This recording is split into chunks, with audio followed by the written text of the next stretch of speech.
ఉత్తిష్ట నరసాతుల కర్తవ్యం దైవమా. అపచారం అపచారం. ఏంటమ్మా? ఇక్కడున్న సీతారాముల బొమ్మ తీసి ఈ దరిద్ర బొమ్మ పెట్టిన దరిద్రుడు దగులుబాజీ ఎవరు? నేనే వదినా. ఎందుకు పెట్టావది? ఎవరో ఇచ్చారు. ఫిగర్ అట్రాక్షన్ గా ఉంది కదా అని తెచ్చి తగిలించా. చూడు గిరిబాబు, చూస్తున్నా. నేను చూడమన్నది ఇక్కడ. ఈ ఇల్లు రామాలయం. ఇక్కడుంటే రాముడు బొమ్మన ఉండాలి, లేకపోతే మా ఆయన బొమ్మన ఉండాలి.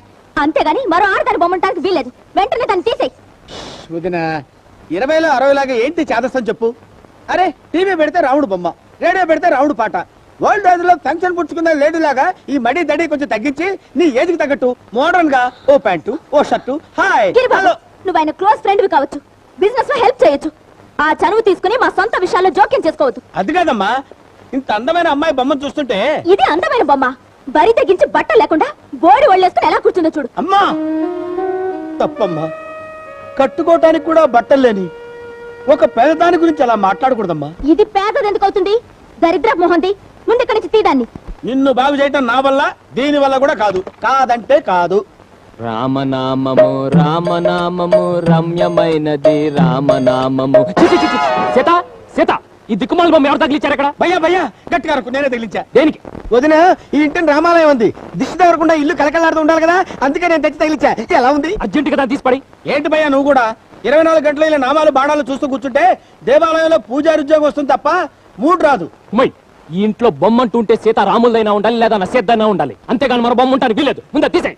పని చేయండి, మీ ఇద్దరు కలిసి భద్రాచలం ఫారెస్ట్ పోయి అక్కడ ఆశ్రమం కట్టుకొని అక్కడ పావురాళ్ళు అవి ఎగరేసుకుంటూ బంగాళదుంపలు అవి తింటూ భద్రగీతాలు అవి పాడుకోండి. మీకు ముక్తి, మాకు విరక్తి కలిగి టోటల్ గా పీస్ఫుల్ గా ఉంటుంది. ఏంటి ఇంకా ఈ చెండాలం పట్టుకుని ఇక్కడే తిరుగుతున్నావు? లేదమ్మా, వెళుతున్నాను, అందువచ్చి ట్రైల్ వేశానంతే. మీ పూజ అయిపోయిందండి? ఎక్కడైంది? మధ్యలో కామెడీ గాడు వచ్చి అడ్డమాటాడు. ఏమండి, దయచేసి ఇలాంటి వాళ్ళతో చెడు స్నేహాలు మానేయండి. వాడి బొంద.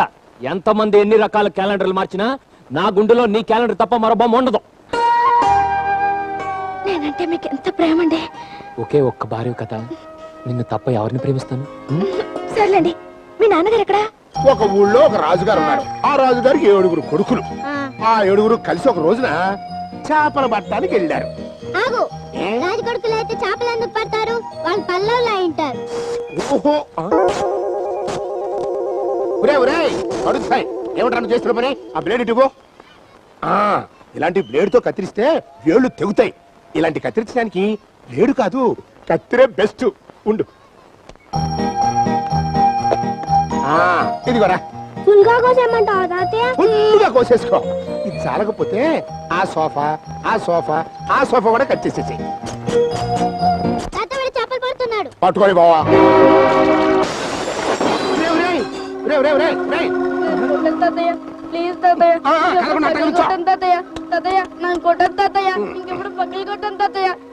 నేను కొట్టను రా, కదలకుండా అట్టగా నుంచో కాళ్ళలో గాజు పెంకులు కూర్చుంటాయి. అమ్మయ్యా, ఏమి కాళ్ళు చూపించు. అమ్మయ్యా, ఏమి గుచ్చుకోలేదురా. ఇంకెప్పుడు పగిలి కొట్టను తాతయ్య. ఎందుకురా అంత భయపడతావు? కదో చేపల తొట్టి ఇంకోటి కొనుక్కుందాం. ఇదిగో చాక్లెట్. నీకు ఇవ్వను. మరి వాడికి ఎందుకు ఇచ్చావు? అదంటే కష్టపడి చేపల తొట్టి పగలు కొట్టాడు. పగలు కొడితేనే చాక్లెట్స్ ఇస్తావన్నమాట.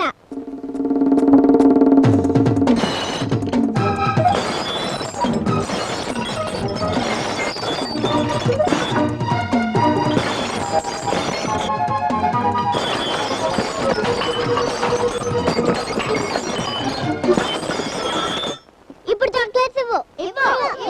దొంగ కథ వల్లరా మీరు ఇవన్నీ ఎందుకు పగలు కొట్టారా? నీకు చాక్లెట్లు ఇవ్వను, కేకులు ఇస్తా. తీసుకోండి. లింగమూర్తి గారు.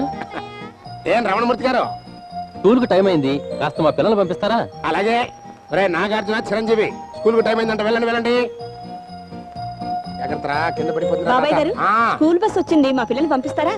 అలాగే. ఇదిగో జయప్రద, జయసుధ, శ్రీదేవి, వెళ్ళండి.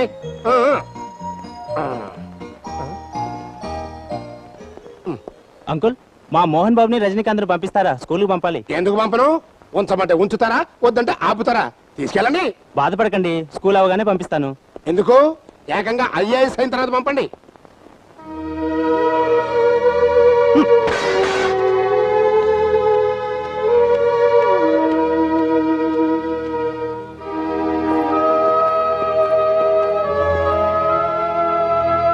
ఏమండి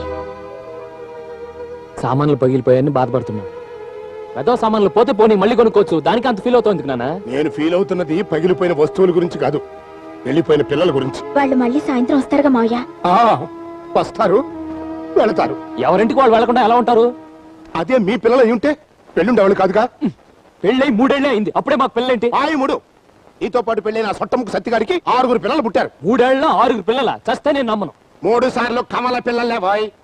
నీకంటే చిన్నదా రామలక్ష్మి 2 పిల్లలు సంకలేసుకుని మళ్ళీ కడుపు పట్టుకు తిరుగుతోంది. అంతెందుకు ఆ సోడాకోటి సోమేశ్వరరావు గారు పెళ్ళై 2 ఏళ్ళైనా అయింది, 2.5 ఏళ్ల కొడుకున్నాడు. పెళ్ళై 2 ఏళ్ళైతే 2.5 ఏళ్ల బాబాలా అన్నాడు. ఇక ముందే కక్కుతి పడ్డట వెధవ. వాళ్ళంతా అంత స్పీడ్ గా ఉన్నారు. మరి నువ్వా పెళ్ళై 3 ఏళ్ళైంది, ఇంతవరకు నీ పెళ్ళంతో కనీసం ఓ నిమ్మకాయ నాకించలేదు, చింతకాయ తినిపించలేదు, ఓ మామిడికాయ కూడా కొరికించలేకపోయావు. ఓ నా పిచ్చి డాడీ, దానికి అంత వరి అవుతావు ఎందుకు? సాయంత్రం ఆఫీస్ నుంచి వచ్చేటప్పుడు అవన్నీ తీసుకొచ్చి నీ ఎదురుగానే కోడల చేత తినిపించి నాకించి కొరికిస్తా. ఓకే? తినిపించడం అంటే ఆ తినిపించడం కాదు, కోడలి కడుపున ఒక కాయ కాయించి ఈ కాయలన్నీ తినిపించాలి. మాట్లాడితే మీనింగ్ ఉండాలి. దాని కడుపే ఉన్న కొమ్మ రెమ్మ పూలు కాయలు కాయటానికి. కుళ్ళు జోకులైకో. ముందు నీ పెళ్ళ నీళ్లు వేసుకున్నా చూడు. నీళ్ళ పొద్దున సాయంత్రం నీళ్లు పోసుకుంటుందిగా, ఏమే? ఇదిగో మళ్ళీ కంటిన్యూస్ కామెడీ. నీళ్లు వేసుకోవడం అంటే మనవన్నో మనవరాల్లో కనిపెట్టాం. అర్జెంట్ గా పని చూడ. అంత అర్జెంట్ అయితే ఎలా? మా బెడ్రూమ్ లో పిల్లలు కానీ ఫ్యాక్టరీ ఏం లేదు. నువ్వు బెడ్రూమ్ లో ఫ్యాక్టరీ పెడతావు, బ్యాటరీ పెడతావు, నాకు అనవసరం. వెంటనే నాకు ఆడుకోవడానికి ఓ మనవరో మనవరాలో కావాలి. ఇదిగో నువ్వు తమిళ సినిమా హీరోలాగా మరి ఓవర్ యాక్షన్ చేస్తున్నావు. ఆ ఓవర్ యాక్షన్ సంగతి తర్వాత. ముందు నువ్వు ఫుడ్ గిడ్డు బాగా తిని నెల తిరగకుండా మీ ఆవిడ చేత వాంతులు చేయించు, లేకపోతే ఈ ఇంట్లో ఒక క్షణం కూడా ఉండరు. పోనీ ఏంట్లో ఉంటావు చెప్పు, మేము అక్కడికి వచ్చి ఉంటాం.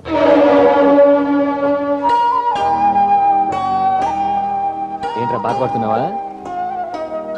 బాధపడకుండా ఎలా ఉండమంటారు? మనకి ఏమంత వయసు అయిపోయిందనరా? అది కాదండి, మీ నాన్నగారు అన్నట్టు మనతో పెళ్ళైన వాళ్ళందరికీ పిల్లలు పుట్టారా? మనం వద్దని ఏ మందులు వాడటం లేదు, అయినా మనకి పిల్లలు పుట్టడం లేదు. చూడు సీత, ఈ దేశంలో పెట్టుబడి లేకుండా పెద్ద శ్రమ పడకుండా పుట్టేది పిల్లలే. అంచేత నువ్వు అధైర్య పడకుండా ధైర్యంగా ఉండు. తప్పకుండా నువ్వు తల్లి అవుతావు, సరేనా? ఎందుకైనా మంచిది ఒకసారి డాక్టర్ దగ్గరికి వెళ్ళి టెస్ట్ చేయించుకుందామండి. అది ఆ పని చేయండి. అమ్మ నాన్న దొంగ నువ్వా? సిగ్గు లేకుండా మొగుడు పిల్లల గదిలో దొంగలా దూరి అంతా చూస్తున్నావా? నేనేమి చూడలేదు వాయ్, కళ్ళు మూసుకుని రన్నింగ్ కామెంటరీ వింటున్నా. ఏమిటి వెంటాం? లూప్కి రాణి నిరోధక రాజా అంటూ ఫ్యామిలీ ప్లానింగ్ సూత్రాలు వల్లిస్తూ ఎర్ర త్రికోణం అంటూ ఎగురుతున్నారేమో టెస్ట్ చేద్దామని వచ్చా. అదేం లేదని తేలిపోయింది కాబట్టి కోడలు చెప్పినట్టుగా రేపే డాక్టర్ దగ్గరికి వెళ్ళి టెస్ట్ చేయించుకోండి. నేను వస్తా. రండి. వచ్చాం. ముందు డాక్టర్ బిలో. నేను ఉండగా ఇంకో డాక్టర్ ఎందుకు? అంటే డాక్టర్ నువ్వా? అవును. ఫేస్ చూస్తే చాప్ మందు మింగిన ఒబ్బసం రోగిలా ఉంది. నువ్వు డాక్టర్ ఏంటయ్యా? నాన్న, ఈ చుట్టుపక్కల పెద్ద పేరున్న డాక్టర్ ఈయన. అలాగా? ఏం పేరు బాబు? డాక్టర్ అమరం. ఇంత బుట్ట పేరు పెట్టుకుంటే పెద్ద పేరు ఉందంటావేరా? పెద్ద పేరంటే ఫేమస్ డాక్టర్ అని మీనింగ్. ఐసి ఈ ఫేస్ కట్ ఎక్కడో చూసినట్టుగా ఉంది. ఈయన మన గిరి వాళ్ళ బావగారు. మా డాక్టర్ గారు వెరీ పాపులర్. టీవీలో పత్రికల్లో సెక్స్ ప్రశ్నలకు సమాధానాలు చెప్తుంటారు. బహుశా మీకు టీవీలో కనిపిస్తుంటారు. టీవీలో కనిపించడానికి ఏముందిలే, ఈ మధ్యన పందులు గేదెలు కూడా కనిపిస్తాయి. మీరు రండి డాక్టర్, టెస్టులు చేద్దరు కానీ. నువ్వుండో. మిమ్మల్ని ఆయన టెస్ట్ చేసే ముందు ఆయన నేను టెస్ట్ చేయాలి. నేను కొన్ని ప్రశ్నలు వేస్తాను, ఆన్సర్లు చెప్పుకోవాలి. అడుక్కోండి. ఆ మధ్య బెంగళూరులో కిడ్నీలు కోసి అమ్ముకున్నారంట. ఆ ముఠాతో నీకేమైనా లింక్ ఉందా? ఉంటే ఏ టైప్ లింక్? శ్రీదేవి మదర్కి మెదడు ఆపరేషన్ చేస్తూ కుడి పక్క కోయిపోయి ఎడం పక్క కోసారంట. ఆ డాక్టర్లకి నీకేమైనా కనెక్షన్ ఉందా? ఉంటే ఏ రకమైన కనెక్షన్? తర్వాత ఎంతవరకు నువ్వు ఎన్ని ఆపరేషన్లు చేశావు, ఎన్ని అబార్షన్లు చేశావు? నాన్న, మాట్లాడితే మీనింగ్ ఉండాలి. ఇక్కడ మనం వచ్చింది టెస్ట్ చేయించుకోవడానికి, ఆయన్ని టెస్ట్ చేయడానికి కాదు. డాక్టర్ మీరండి. Thank you. ఇదిగో జాగ్రత్తగా టెస్ట్ చేయి, లేకపోతే టీవీలో నీ ఫోటోకి దండడిపోతుంది.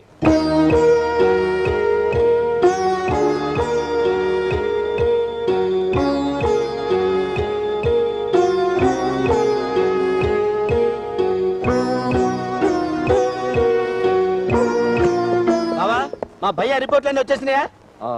అన్నీ వచ్చాయి. అయితే ఆ న్యూస్ ఏదో త్వరగా చెప్పండి. ఇంట్లో మా నాన్న టెన్షన్తో చంపేస్తున్నాడు. ఫోన్ చేసి చెప్తా.